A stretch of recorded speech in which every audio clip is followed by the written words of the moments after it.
আজকে কথা বলবো কোল্ড সোর বা জ্বর ঠোসা নিয়ে। এটি খুবই কমন একটি রোগ। এটি সাধারণত শীতকালে বেশি দেখা যায়, তবে গরমকালেও হতে পারে। সাধারণত জ্বর আসার পরপরই নাকে, মুখে কিংবা মাড়িতে লাল ফুসকুড়ির মতো জ্বর ঠোসা দেখা যায়, কিংবা জ্বর ঠোসা হওয়ার পরও জ্বর হতে পারে এবং সাথে কিছু ঠান্ডার উপসর্গ থাকতে পারে। প্রথমে এই ফুসকুড়িতে খুব ব্যথা থাকে, বার্নিং সেন্সেশন বা জ্বালা পোড়া করে এবং 2-3 দিন পরে এটি ফেটে যে ক্ষতের সৃষ্টি করে। এই জ্বর ঠোসা মূলত এক ধরনের ভাইরাসের কারণে হয়। এই ভাইরাস হচ্ছে হার্পিস সিমপ্লেক্স ভাইরাস। এই ভাইরাস মানুষের থুতু, লালা এসবের মাধ্যমে ছড়ায়। রোগটা কিছুটা ছোঁয়াচে। যার শরীরে এই হার্পিস ভাইরাস রয়েছে তার সঙ্গে কিস করলে, ওরাল সেক্স কিংবা একই প্লেটে খেলে এই রোগ ছড়াতে পারে।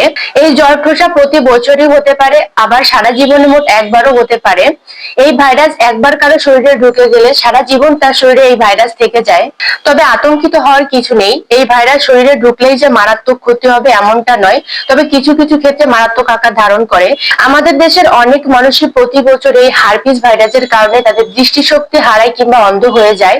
আবার অনেক সময় এই রোগের জীবাণু আমাদের যৌনাঙ্গ গিয়ে হার্পিস নামক এক ধরনের রোগের সৃষ্টি করে, যা আজীবন একজন মানুষের শরীরে থেকে যায়।